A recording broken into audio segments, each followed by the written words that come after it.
కథలు ఫర్ కిడ్స్కి స్వాగతం. ఈరోజు మనం ఒక మంచి కథ విందామా? అనగనగా పచ్చని చెట్లు, రంగురంగుల పువ్వులతో నిండిన ఒక అందమైన అడవి ఉండేది.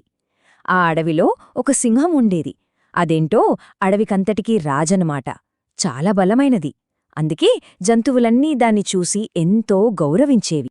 సరే, ఒకరోజు ఏమైందంటే నల్ల మధ్యాహ్నం ఎండగా ఉంది. అప్పుడు మన సింహం ఏం చేసిందంటే ఒక పెద్ద చెట్టు కింద చల్లగా గాలి వస్తుంటే హాయిగా నిద్రపోతోంది. సింహం అలా నిద్రపోతున్నప్పుడే అక్కడికి ఒక చిన్న చిట్టెలిక వచ్చింది. అదెలా ఉందంటే అటూ ఇటూ గెంతుతూ ఆడుకుంటూ సరదాగా ఉంది. ఆ సరదాలో ఏం చేసిందో తెలుసా? చూసుకోకుండా నిద్రపోతున్న సింహం మీదికెక్కేసింది. అంతే, సింహానికి మెలకువ వచ్చేసింది. ఉలిక్కిపడి లేచి ఒక్కసారిగా పెద్దగా గర్జించింది. ఆ సౌండుకి అడవి మొత్తం షేకైపోయింది. ఎవరది నా నిద్రపాడు చేసింది అని కొంచెం కోపంగా అడిగింది. పాపం, ఆ సౌండ్కి మన చెట్టెలికకి గుండె ఆగిపోయినంత పనైంది. భయంతో వణికిపోతూ క్షమించండి మహారాజా అని నెమ్మదిగా భయంగా చెప్పింది.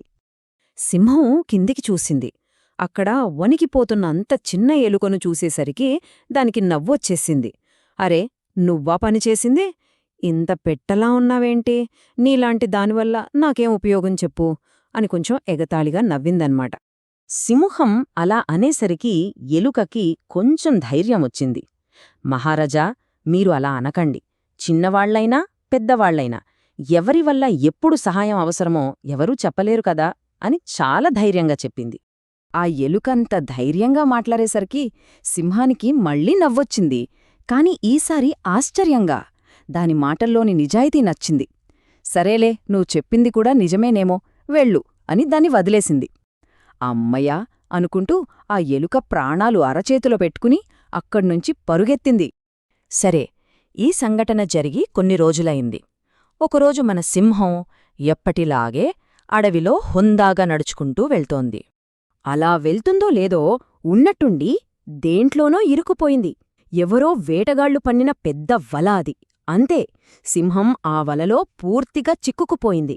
ఇక చూడాలి, సింహం తన బలమంతా ఉపయోగించి బయటికి రావడానికి ఎంత ప్రయత్నించిందో. అటూ ఇటూ లాగింది, గట్టిగా గర్జించింది. కాని ఏం చేసినా ఆ వల కొంచెం కూడా కదలలేదు. కాపాడండి అని అరిచినా సింహమంటే భయంతో ఏ జంతువూ అటువైపు రాలేదు.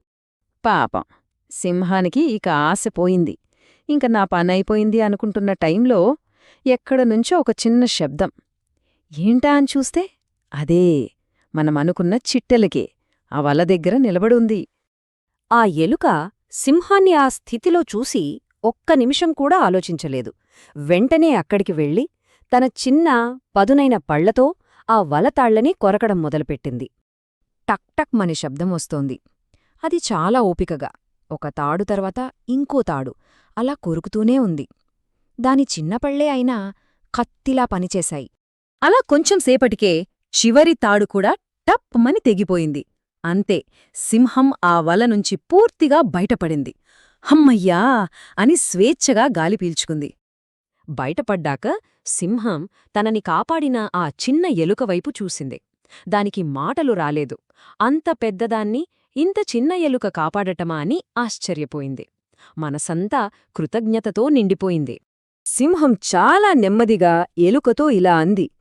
నిన్ను చూసి ఆ రోజు నేను నవ్వాను. ఇంత చిన్నగా ఉన్నావు, నీవల్ల ఏముపయోగం అన్నాను. నేను తప్పు చేశాను. ఈరోజు నువ్వే నా ప్రాణాలు కాపాడావు. నీ మేలు ఎప్పటికీ మర్చిపోలేను అని చెప్పింది. ఆ మాటలకి ఎలుక చిన్నగా నవ్వి, మహారాజా, పరవాలేదు. నిజమైన గొప్పదనం మన సైజ్లో ఉండదు, మనం చేసే మంచి పనుల్లో ఉంటుంది అని చాలా వినయంగా చెప్పింది. అంతే, ఆ రోజునుంచి సింహం, ఎలుక చాలా మంచి స్నేహితులయ్యారు. ఆ సంఘటన తరువాత సింహం పూర్తిగా మారిపోయింది. ఎవ్వరినైనా సరే వాళ్ల ఆకారాన్ని బట్టి తక్కువగా అంచనా వేయడం మానేసింది. ప్రతి ఒక్కరిలోనూ ఏదో ఒక ప్రత్యేకత ఉంటుందని దానికి బాగా అర్థమైంది. సో ఈ కథ వల్ల మనం నేర్చుకోవాల్సిన విషయమేంటంటే, ఎవరైనా సరే వాళ్లు చిన్నగా ఉన్నారా పెద్దగా ఉన్నారా అని చూడకూడదు. ఎవరినీ తక్కువగా అనుకోకూడదు. ఇలాంటి మంచి కథల కోసం మా ఛానల్ను సబ్స్క్రైబ్ చేయండి.